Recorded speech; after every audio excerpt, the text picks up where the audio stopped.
How to add music to TikTok from phone. First of all, open up the TikTok application on your phone. You will then be taken to the TikTok homepage. Here, you can explore and view TikTok Reels. On this page, go to the bottom panel and tap on the plus icon in the middle. This is the TikTok camera screen.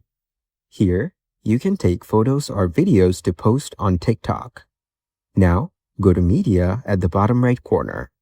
You can choose photos or videos from your camera roll here.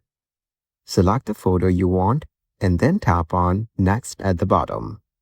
Then, go to the top and tap on Add Sound. Here, you can view all the available sounds on TikTok. Explore the sounds and select the one you like to add it to the video.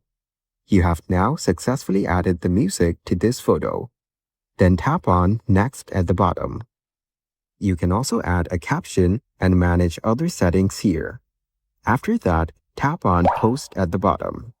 Following these steps, you can easily add music to TikTok from phone.